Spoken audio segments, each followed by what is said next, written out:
PM Modi के गुजरात दौरे का दूसरा दिन। भरूच को 8,000 करोड़ की सौगात देंगे, कई परियोजनाओं का करेंगे शिलान्यास और लोकार्पण। अहमदाबाद के बाद जामनगर भी जाएंगे पीएम मोदी, करोड़ों की परियोजनाओं का करेंगे शिलान्यास और उद्घाटन। वहीं जामनगर सर्किट हाउस में करेंगे रात्रि विश्राम।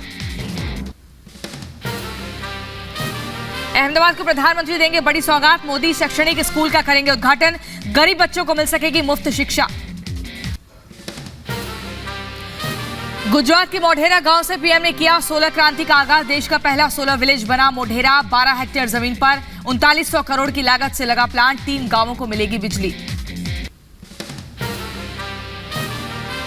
सोलर क्रांति पर बोले पीएम मोदी, कहा अब देश की जनता बिजली पैदा करेगी और सरकार को बेचेगी। सोलर ऊर्जा को बढ़ावा देने के लिए सब्सिडी दे रही सरकार। मोढेरा में जाति व्यवस्था पर बोले पीएम मोदी, कहा लोगों ने मेरी जाति को देखे बिना मुझे जिताया चुनाव। मोढेरा में पीएम की एक झलक देखने को ललायत दिखे लोग, मोढेश्वरी मंदिर मार्ग पर जुटे लोगों ने किया पीएम का स्वागत। पीएम मोदी ने सूर्य मंदिर में स्थायी हेरिटेज लाइटिंग का किया उद्घाटन, सांस्कृतिक कार्यक्रमों का भी आयोजन हुआ। 11 अक्टूबर को उज्जैन जाएंगे पीएम मोदी, महाकाल कॉरिडोर का करेंगे उद्घाटन। उज्जैन में महाकाल कॉरिडोर के उद्घाटन से पहले महाकाल लोक पहुंचे सीएम शिवराज सिंह चौहान, तैयारियों का जायजा लिया। सीएम शिवराज सिंह ने शिप्रा नदी पर की महाआरती, उज्जैन के रामघाट पर होती है आरती। उज्जैन में महाकाल कॉरिडोर पर की गई शानदार पेंटिंग, दीवारों पर भव्य और मनमोहक पेंटिंग से सजा कॉरिडोर। उज्जैन में महाकाल कॉरिडोर के उद्घाटन पर दिवाली जैसा होगा माहौल, महाकाल लोक तैयार। 11 अक्टूबर को पीएम मोदी कॉरिडोर का उद्घाटन करेंगे। बीजेपी अध्यक्ष जेपी नड्डा का हिमाचल दौरा, नौणी में पार्टी के शिमला संसदीय पंच परमेश्वर सम्मेलन में करेंगे शिरकत, कार्यकर्ताओं से करेंगे संवाद। आज बलिया दौरे पर रहेंगे सीएम योगी आदित्यनाथ, कलेक्ट्रेट परिसर में पूर्व पीएम चंद्रशेखर की प्रतिमा का करेंगे अनावरण। दिल्ली में दिवाली पर पटाखों पर बैन के खिलाफ दायर याचिका पर सुप्रीम कोर्ट में सुनवाई आज। मनोज तिवारी ने दायर की याचिका, पटाखों की बिक्री और जलाने की इजाजत देने की मांग। लखीमपुर खीरी मामले में आशीष मिश्रा की जमानत याचिका पर सुप्रीम कोर्ट में सुनवाई आज। हाईकोर्ट ने जमानत देने से किया था इनकार। केंद्रीय मंत्री अजय मिश्रा के बेटे हैं आशीष मिश्रा। दिल्ली सरकार के मंत्री सत्येंद्र जैन की जमानत याचिका पर सुनवाई आज। राउज एवेन्यू कोर्ट में होगी पेशी, ईडी ने जमानत याचिका का किया है विरोध। दिल्ली शराब घोटाला मामले में गिरफ्तार समेंद्र महेंद्र को राउज एवेन्यू कोर्ट में किया जाएगा पेश। रिमांड की अवधि आज हो रही है समाप्त। आप नेता के बयान पर एनसीडब्ल्यू ने लिया संज्ञान, एनसीडब्ल्यू चीफ रेखा शर्मा ने लिया संज्ञान। आप नेता ने पीएम पर की थी टिप्पणी। गुजरात में आम आदमी पार्टी के प्रदेश अध्यक्ष गोपाल इटालिया ने किया पीएम मोदी का अपमान। गोपाल इटालिया ने पीएम को कहा नीच। बीजेपी नेता अमित मालवीय ने वीडियो किया ट्वीट। हिंदू धर्म के खिलाफ शपथ दिलाने पर घिरे केजरीवाल सरकार के मंत्री का इस्तीफा। राजेंद्र पाल गौतम ने मंत्री पद से इस्तीफा दिया। हिंदू देवी देवताओं पर दिया था विवादित बयान। दिल्ली के मंत्री राजेंद्र पाल ने इस्तीफे में लिखा, मैं नहीं चाहता केजरीवाल को मेरी वजह से नुकसान हो। बीजेपी पर लगाया नेता और पार्टी को बदनाम करने का आरोप। राजेंद्र पाल गौतम ने धमकी मिलने का आरोप लगाया, कहा धमकी देने वालों से डरता नहीं, अपने समाज के हक के लिए लड़ाई लड़ूंगा। राजेंद्र पाल गौतम ने ट्वीट कर लिखा, आज महर्षि वाल्मीकि जी के प्रकोत्सव दिवस पर कई बंधनों से हुआ मुक्त, आज मेरा नया जन्म हुआ, अब और मजबूती से लड़ाई रखूंगा जारी। हिंदू महासभा के अध्यक्ष चक्रपाणी महाराज का बयान, कहा दिल्ली के मंत्री राजेंद्र पाल का इस्तीफा हिंदुत्व की जीत है। बीएचपी नेता विनोद बंसल का बयान, कहा आप पार्टी के मंत्री का इस्तीफा छलावा है, इस्तीफा किसको दिया है उन्होंने नहीं लिखा है। दिल्ली के बाद लखनऊ में भी हिंदू धर्म के विरोध में संकल्प राष्ट्रीय बौद्ध महासम्मेलन में लोगों को देवी देवताओं को ना मानने की दिलाई गई शपथ, ब्राह्मण समाज का बहिष्कार करने की शपथ दी। महाराष्ट्र में शिवसेना के सिंबल पर शिंदे गुट और उद्धव गुट आमने सामने, दोनों गुट चुनाव आयोग के सामने पेश करेंगे रिपोर्ट। उद्धव गुट पर शिंदे गुट का हमला, दीपक केसरकर का बयान, कहा लोकतांत्रिक तरीके से हासिल करेंगे सिंबल, बाला साहिब के असली शिव सैनिक है हम, इसी को सभी पेपर दिए। उद्धव गुटके ने चुनाव आयोग को नाम और निशान की सौंपी लिस्ट, मशाल, त्रिशूल और उगते सूरज के चिन्ह पर विचार। मुंबई में उद्धव ठाकरे ने पार्टी कार्यकर्ताओं को वर्चुअली किया संबोधित, शिंदे गुट पर जमकर निशाना साधा, कहा 40 सिरों के रावण ने प्रभु राम के धनुष और बाण को फ्रीज कर दिया, बीजेपी उठा रही फायदा। रामदास अठावले का उद्धव गुट पर बड़ा बयान, कहा आरपीआई का सिंबल था उगता सूरज, चुनाव आयोग को लिखूंगा चिट्ठी। नीतीश कुमार पर प्रशांत किशोर का पलटवार, कहा नीतीश पर दिख रहा उम्र का असर, कहते कुछ बोलते कुछ है। नीतीश ने पीके पर बीजेपी के लिए काम करने का आरोप लगाया था। बिहार में उपचुनाव की तैयारी, बीजेपी के प्रत्याशी किए घोषित, बिहार के गोपालगंज से कुसुम देवी, मोकामा से सोनम को बनाया बीजेपी प्रत्याशी। ओडिशा में भी उपचुनाव का बिगुल बजा, धामनगर से सूर्यवंशी सूरज को बीजेपी ने बनाया उम्मीदवार। 16 अक्टूबर को गृह मंत्री अमित शाह जाएंगे भोपाल, एमबीबीएस के हिंदी पाठ्यक्रम का करेंगे विमोचन, हिंदी में डॉक्टरी की पढ़ाई करने वाला पहली राज्य बन जाएगा मध्य प्रदेश, ग्वालियर में भी देंगे कई सौगातें।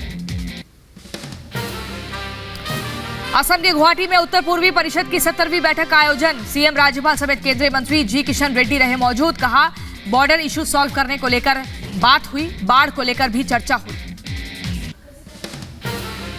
कांग्रेस अध्यक्ष पद के उम्मीदवार शशि थरूर ने मांगे वोट, कहा कांग्रेस ने देश को अच्छी तरह से चलाया, हमारे पास अनुभवी नेता, मतदाताओं को फिर से जीतने के लिए अपनी ताकत दिखाने की जरूरत। कांग्रेस अध्यक्ष पद के दूसरे उम्मीदवार मल्लिकार्जुन खड़गे ने बयानबाजी से बचते नजर आए, कहा आरएसएस सावरकर पर बाद में करूंगा कमेंट। गुजरात के वलसाड़ में अरविंद केजरीवाल ने जनसभा को किया संबोधित, कहा जितने लोग भगवान का अपमान और गुंडागर्दी कर रहे सभी कंस की औलादें हैं। गुजरात के अहमदाबाद में कांग्रेस नेता पवन खेड़ा ने केजरीवाल पर तंज कसा, कहा जो आदमी धर्म के नाम पर भी झूठ बोले उससे ज्यादा निकृष्ट कोई नहीं। केजरीवाल ने जन्माष्टमी पर बताया था अपना जन्म। राजस्थान के कैबिनेट मंत्री प्रताप सिंह खाचरियावास का बयान, सनातन बोर्ड बनाने की मांग का किया समर्थन, कहा देश में सनातन बोर्ड बनाए मोदी जी, मैं संतों के साथ हूं। संघ प्रमुख मोहन भागवत पर कांग्रेस प्रवक्ता मीम अफजल का बयान, कहा भागवत जी बहुत अच्छी बातें करते हैं लेकिन क्या उनके चाहने वाले उस पर करते हैं अमल।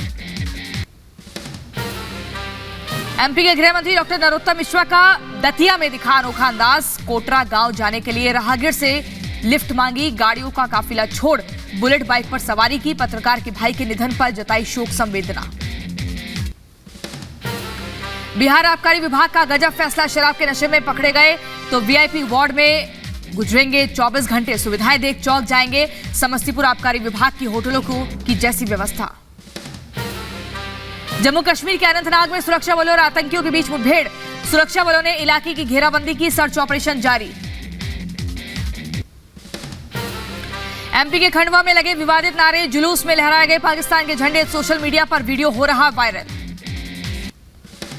जुलूस में लगे विवाद नारे का हिंदू संगठनों ने किया विरोध, पुलिस ने समझा बुझाकर शांत कराया हंगामा, आरोपियों के खिलाफ पुलिस ने दर्ज किया एफआईआर। राजस्थान के जोधपुर में जुलूस के दौरान लगे विवादित नारे, वीडियो सोशल मीडिया में वायरल, पुलिस ने मामला दर्ज किया, एक शख्स हिरासत में लिया। यूपी के चित्रकूट में ग्रामोदय मेले का आगाज, भारत रत्न नानाजी देशमुख की 106वीं जयंती पर शुभारंभ, केंद्रीय मंत्री धर्मेंद्र प्रधान समेत राज्य मंत्री और वीवीआईपी मौजूद रहे। एमपी की पहली बार नेशनल रैंकिंग तीरंदाजी टूर्नामेंट का आयोजन, नर्मदापुरम में केंद्रीय मंत्री फग्गन सिंह कुलस्ते ने किया शुभारंभ, 16 अक्टूबर तक अलग अलग वर्ग की चलेगी प्रतियोगिता। दिल्ली के लाहौरी गेट में इमारत हुई जमींदोज, 4 साल की बच्ची की मौत हुई, मलबे से 10 लोग निकाले गए। हरियाणा के गुरुग्राम में बड़ा हादसा हुआ, बरसाती तालाब में नहाने गए 6 बच्चे डूबे, सभी के शव बरामद हुए। 8 से 11 साल की उम्र के थे सभी बच्चे, गुरुग्राम के शंकर विहार कॉलोनी के थे निवासी, नहाने के दौरान डूब गए थे बच्चे। यूपी के सहारनपुर में डंपर ने युवक को कुचला, मौके पर हुई युवक की मौत, सड़क क्रॉस करते वक्त यह हादसा हुआ। उत्तरकाशी में रेस्क्यू ऑपरेशन जारी, अब तक 27 शव बरामद हुए, 2 की तलाश की जा रही है, 11 शव बेस कैंप लाए गए। यूपी के भदोही अग्निकांड में अब तक 11 लोगों की मौत हुई, दुर्गा पंडाल में लगी थी भीषण आग, आग में झुलसे 69 लोगों का अभी भी इलाज जारी है। एमपी के देवास में चलती नैनो कार में लगी अचानक से आग, एक महिला की जलकर मौत हुई। पलक झपकते ही नैनो कार खाक हुई। महाराष्ट्र के कोंकण में उरण में बिजली स्टेशन में विस्फोट हुआ। प्लांट में मौजूद 3 लोग जख्मी हुए। घायलों में 2 कर्मचारी और एक इंजीनियर शामिल हुआ। तीनों का इलाज जारी। यूपी के हमीरपुर में 12 फात जुलूस के दौरान ब्लास्ट हुआ। युवक की जेब में रखे पटाखे अचानक से फूटे। युवक बुरी तरह से जख्मी हुआ, इलाज जारी। यूपी के बुलंदशहर में तेज बारिश में गिरा मकान की दीवार, एक ही परिवार के 5 बच्चे दबे। एक बच्ची की मौत हुई। परिवार में कोहराम मचा। यूपी के मेरठ में बारिश की वजह से हादसा हुआ। उफान पर नाला, कार गिरी। स्थानीय लोगों ने कार चालक को बताया। यूपी के उन्नाव में कच्ची दीवार गिरने से महिला की मौत, बेटा गंभीर रूप से घायल हुआ, इलाज जारी। यूपी के उन्नाव में मेला आयोजन के दौरान सिलेंडर में ब्लास्ट हुआ। गुब्बारा में गैस भरने वाले सिलेंडर में ब्लास्ट, एक व्यक्ति की मौत हुई, कई लोग घायल हुए। यूपी के लखीमपुर खीरी में कार पर गिरा पेड़, कार बुरी तरह से क्षतिग्रस्त हुई। बाल बाल बचे कार सवार। रोड के दोनों तरफ लंबा जाम लगा। यूपी के बहराइच में करंट की चपेट में आया युवक, इलाज के दौरान हुई मौत। परिजनों का रो रो कर बुरा हाल। यूपी के बहराइच में करंट की चपेट में आने से 6 लोगों की मौत का मामला। जनप्रतिनिधियों ने पीड़ित परिवारों से मुलाकात की, हर संभव मदद का भरोसा दिया। यूपी के सीतापुर में महिला ने डीजल छिड़ककर खुद को आग लगाई। गंभीर हालत में महिला का इलाज जारी। 60% जल चुकी है महिला। हरियाणा के कैथल में लापता बच्ची का अधजला शव बरामद हुआ। कल दोपहर से लापता थी 7 साल की बच्ची। जांच में जुटी फॉरेंसिक टीम। यूपी के शामली में बैंक कर्मचारी से लूट का खुलासा। आरोपी लुटेरा गिरफ्तार, आंखों में मिर्च डालकर लूट की घटना को अंजाम दिया था। यूपी के चंदौली में ऑपरेशन के दौरान महिला की मौत हुई। गुस्साए परिजनों ने इलाज में लापरवाही का आरोप लगाया।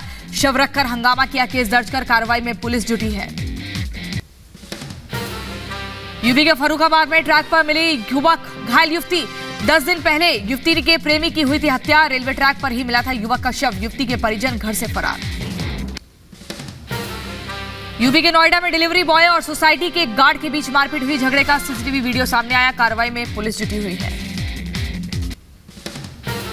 यूपी के 25 जिलों में भारी बारिश को लेकर येलो अलर्ट जारी। लखनऊ, नोएडा, गाजियाबाद, आगरा समेत कई जिलों में पहली से 12वीं तक के सभी स्कूल बंद हैं। वहीं यूपी के बरेली में मूसलाधार बारिश से जनजीवन अस्त व्यस्त हुआ। किसानों को बड़ा नुकसान हुआ। रामगंगा नदी का जलस्तर भी खतरे के निशान के पास पहुंचा। बारिश की वजह से बरेली में 12वीं तक के सभी स्कूलों की छुट्टी। बीएसए ने सभी स्कूल में अवकाश का ऐलान किया। यूपी के बुलंदशहर में भी तेज बारिश। बिजली घर बना तालाब, करीब 60 गांवों की बिजली आपूर्ति ठप। बिजली गुल होने से हड़कंप मचा। बुलंदशहर में 12वीं तक के सभी स्कूल 11 अक्टूबर तक बंद रहेंगे। लगातार बारिश से हर जगह पानी भरा है। डीएम के निर्देश पर बीएसए ने 2 दिन की छुट्टी का ऐलान किया है। यूपी के लखीमपुर खीरी में बारिश से भारी नुकसान। पिछले 4 दिनों से लगातार बारिश होने से फसल बर्बाद हुई। किसानों के घर पर मायूसी छाई। लखीमपुर खीरी में अभी स्कूल और कॉलेज बंद है। भारी बारिश के चलते बीएसए ने जारी किया आदेश। कक्षा 1 से 12वीं तक के सभी स्कूलों की छुट्टी की। यूपी के बदायूं में भी बारिश की वजह से जलभराव। रामलीला मैदान बना तालाब। दुकानदारों को हो रही परेशानी। लोगों का घरों से निकलना दूभर हुआ। लगातार बारिश और जलभराव के बाद बदायूं में बिजली गुल हुई। 135 गांव समेत आधे शहर की बिजली ठप हुई। पेट्रोल पंप भी बंद हुआ। यूपी के बदायूं में भी 12वीं तक के सभी स्कूल कॉलेजों में छुट्टी। आज और बंद रहेंगे सभी शिक्षण संस्थान। डीएम ने निर्देश दिए। यूपी के रायबरेली में 150 बीघा फसल हुई नष्ट। ठेकेदार पर लापरवाही का आरोप। नाले का पानी रोककर करवा रहा था पुल का निर्माण। बारिश होने से उफान पर आया पानी। खेत में घुसा, फसल हुई बर्बाद। यूपी के संभल में भारी बारिश के बाद प्रशासन अलर्ट। डीएम ने लेखपालों को निर्देश दिए। गांवों में पंचायत और सचिवालय पर कैंप करने के निर्देश दिए। यूपी के मुरादाबाद में भी सभी स्कूल कॉलेजों की छुट्टी। बारिश के चलते डीएम ने आदेश दिए। यूपी के बहराइच में नदियों का बड़ा जलस्तर। 50 से ज्यादा गांव हुए जलमग्न। बाढ़ पीड़ितों तक मदद पहुंचाने की कवायद जारी। डीएम ने बाढ़ प्रभावित क्षेत्रों का किया दौरा, अधिकारियों को अलर्ट रहने के निर्देश दिए, बाढ़ पीड़ितों को मदद का भरोसा दिया। यूपी के कासगंज में भारी बारिश को लेकर स्कूलों में छुट्टी, आज और कल रहेंगे 8वीं तक के सभी स्कूल बंद, बीएसए ने जारी किए आदेश। यूपी के अयोध्या में भारी बारिश के कारण सरयू नदी का जलस्तर बढ़ा, लोगों को सता रहा बाढ़ का खतरा। गाजियाबाद में कई जगहों पर जलस्तर की समस्या, लोगों को आने जाने में करना पड़ रहा है दिक्कतों का सामना।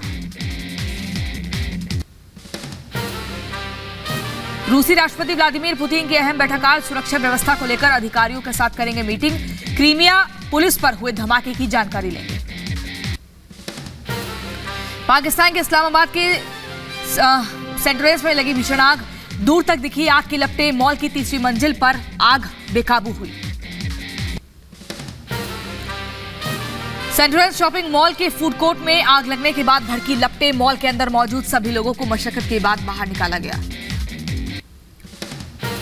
रूस ने यूक्रेन के रिहायशी इमारत में दागी 10 मिसाइलें, जपोरिजिया में अपार्टमेंट पर हमले में 17 लोगों की मौत हुई, 40 से ज्यादा घायल हुए। परमाणु हमले को लेकर एलन मस्क ने जताई चिंता, ट्वीट कर लिखा, तेजी से बढ़ रही परमाणु युद्ध की संभावना।